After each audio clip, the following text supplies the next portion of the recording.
بسم اللہ الرحمن الرحیم۔ شروع اللہ تبارک و تعالیٰ کے نام سے جو بڑا مہربان اور نہایت رحم کرنے والا ہے۔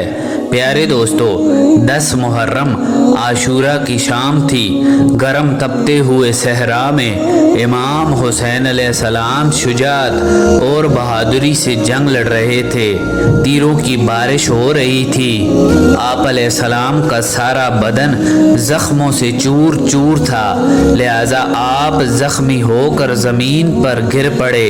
شمر اور خولی نے تلوار کے ایک وار سے آپ علیہ السلام کو شہید کر دیا اور آپ کے سر مبارک کو جسم سے جدا کر کے اسے نیزے پر بلند کیا گیا۔ امام حسین علیہ السلام کا گھوڑا زخمی حالت میں دوڑتا ہوا خیموں کی طرف آیا۔ بیبیاں ذوالجناح کو دیکھ کر سمجھ گئیں کہ امام حسین علیہ السلام شہید ہو چکے ہیں۔ یہ دیکھ کر انہوں نے گریہ وزاری کرنا شروع کر دی اور اپنے سروں پر خاک ڈالنے لگیں۔ پیارے دوستو، شہادت امام مظلوم کے بعد اہل بیت اطہار کے لیے سب سے سخت اور دشوار مرحلہ شام غریبہ کی ابتدا تھی۔ کربلا میں موجود راویوں نے اس شام کی ہول ناکیوں کو کچھ اس طرح بیان کیا ہے کہ عمر سعد نے غصے سے اپنے لشکر سے کہا کہ حسینی خیموں کو اکھاڑ پھینکو اور جو بھی ان خیموں کے اندر ہے اسے خیموں کے ساتھ ہی جلا ڈالو۔ اتنے میں شمر ملعون کہنے لگا کہ جو مال و اسباب خیموں میں موجود ہے پہلے اسے لوٹ لو۔ لہٰذا یزیدی فوج حسینی خیموں کی طرف بڑھی اور لوٹ مار شروع کر دی۔ جلتے ہوئے خیموں سے بیبیاں اور ان کی کنیزیں بھاگتی ہوئی باہر نکلی اور اپنی جان بچانے کے لیے ادھر ادھر بھاگ رہی تھی اور دشمن ان کا پیچھا کر رہا تھا اور وہ لوگ ان کے ہاتھوں کے کنگن، چادریں اور زیورات چھین رہے تھے۔ پیارے دوستو، یزیدی لشکر نے امام حسین علیہ السلام کے بیٹے امام سجاد کے خیمے پر حملہ کر دیا۔ اس وقت آپ کی حالت ناساز تھی اور شدید بخار سے آپ کا جسم مبارک تپ رہا تھا اور آپ اپنے بستر پر لیٹے ہوئے تھے، لہٰذا شمر نے آپ کے بستر کو کھینچ لیا اور امام سجاد کو قتل کرنے کے لیے تلوار نیام سے نکال لی۔ شمر نے ارادہ کیا کہ امام سجاد کو قتل کر کے خاندان رسول کا ہمیشہ کے لیے خاتمہ کر دے اور نسل حسینی کا نام و نشان مٹ جائے۔ اتنے میں امام سجاد نے تلوار لے کر اٹھنے کی کوشش کی لیکن وہ اٹھ نہ سکے۔ اس وقت ایک دلیر خاتون خیمے کے اندر سے باہر آئیں اور امام سجاد سے لپٹ گئیں۔ یہ عورت آپ کی پھوپھی امام حسین علیہ السلام کی بڑی بہن اور امام علی علیہ السلام کی بڑی بیٹی بی بی زینب سلام اللہ علیہا تھی۔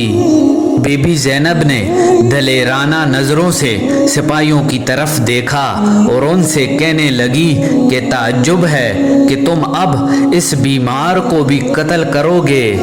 خبردار اگر کسی نے اس بیمار کی طرف آنکھ اٹھا کر بھی دیکھا ابھی قیامت برپا ہو جائے گی۔ بی بی زینب کی آواز میں ایسا رعب و دبدبا تھا کہ شمر خوف سے کانپ اٹھا اور شمر کو ایسے لگا کہ بی بی زینب کی آواز میں امام علی بول رہے ہیں۔ لہذا شمر نے اپنے سپاہیوں سے کہا کہ اس جوان کو اس کے حال پر ہی چھوڑ دو، اس کا فیصلہ امیر المومنین یزید کرے گا۔ دوسری طرف خیموں کی حالت یہ تھی کہ یزیدی خیموں میں داخل ہو گئے اور خاندان رسول کی عورتوں کے سروں سے چادریں کھینچنے لگے۔ عورتیں اور بچے جان بچا کر جلتے ہوئے باہر کی طرف بھاگے۔ پیارے دوستو، قافلہ حسینی کی کمان اب بی بی زینب کے ہاتھوں میں تھی۔ ایسی حالت میں بی بی زینب امام سجاد، بچوں اور سب کو سنبھال رہی تھی اور گمشدہ بچوں کی تلاش کر رہی تھی۔ اس وقت قافلہ حسینی کے تمام مرد شہید ہو چکے تھے، سوائے امام حسین علیہ السلام کے بیٹے امام سجاد کے علاوہ اور کوئی مرد موجود نہ تھا، جو بیماری کی وجہ سے اتنے کمزور ہو چکے تھے کہ ان کو چلنے میں بھی دشواری ہو رہی تھی۔ اس قافلے میں امام علی کی 2 بیٹیاں بی بی زینب اور بی بی کلثوم، امام حسین کی 3 بیٹیاں بی بی سکینہ، بی بی فاطمہ اور بی بی رقیہ، امام حسین کی زوجہ بی بی رباب اور آل حسین کی کچھ کنیزیں موجود تھیں۔ امام سجاد فرمایا کرتے تھے کہ اللہ کی قسم، ایک بار بھی ایسا نہ ہوا کہ میری نظریں میری پھپھی بی بی زینب اور میری بہنوں پر پڑی ہو اور میری آنکھوں سے آنسو نہ ٹپکے ہوں۔ مجھے وہ شام یاد آتی ہے کہ جب کربلا میں علی کی بیٹیاں ایک خیمے سے دوسرے خیمے کی طرف بھاگ رہی تھیں۔ پیارے دوستو، ظلم کی انتہا یہ تھی کہ امام حسین علیہ السلام کی 6 سالہ بیٹی بی بی سکینہ کو بھی نہ چھوڑا گیا۔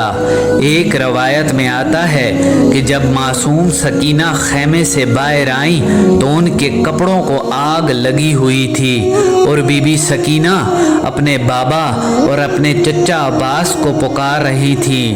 جب شمر نے بی بی سکینہ کے کانوں میں چمکتی ہوئی بالیاں دیکھی تو بی بی سکینہ کو پکڑ کر ان بالیوں کو نوچ لیا۔ معصوم بچی کے کانوں سے خون بہنے لگا۔ جب بی بی سکینہ درد سے چلائیں تو ان ظالموں نے بی بی سکینہ کے چہرہ مبارک پر تماچے مارنے شروع کر دیے، جس کی وجہ سے بی بی سکینہ زمین پر گر پڑی اور آخر کار بی بی زینب نے بی بی سکینہ کے کپڑوں کو لگی ہوئی آگ کو بجھایا۔ جب شام غریبہ کے خوفناک اندھیروں نے میدان کربلا کو اپنی لپیٹ میں لیا تو بی بی زینب نے تمام خواتین اور بچوں کو امام سجاد کے خیمے میں جمع کیا۔ بیبیوں نے پھٹی اور جلی ہوئی چادریں اپنے سروں پر ڈالیں۔ جب تمام خواتین خیمے میں آ گئیں تو معلوم ہوا کہ جب یزیدیوں نے خیموں پر حملہ کیا تھا تو آگ میں کچھ بچے جل کر شہید ہو چکے تھے۔ ہر ماں اسی فکر میں تھی کہ خدا جانے میرا بچہ جل گیا یا گھوڑے کے پیروں کے نیچے آ کر شہید ہو گیا ہے۔ اس رنج و الم کے موقع پر بی بی زینب کھڑی ہوئیں اور ان عورتوں کو جن کے بچے ابھی تک گمشدہ تھے ان کو دلاسا دینے لگی اور کہنے لگی کہ گھبراؤ نہیں، ابھی عباس کی بہن زندہ ہے۔ پیارے دوستو، امام سجاد اور بی بی زینب تمام رات عبادت میں مشغول رہے۔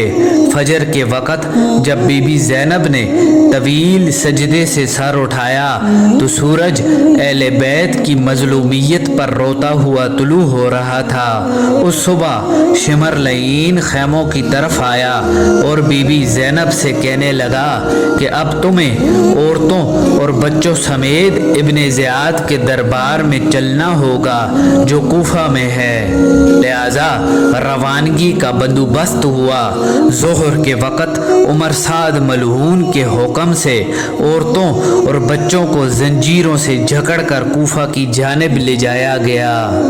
عمر سعد کے حکم پر ان قیدیوں کو جان بوجھ کر اس جگہ سے گزارا گیا جہاں امام حسین علیہ السلام اور آپ کے اصحاب کی لاشیں بکھری پڑی تھیں۔ امام کی مقتل گاہ کو دیکھ کر بیبیاں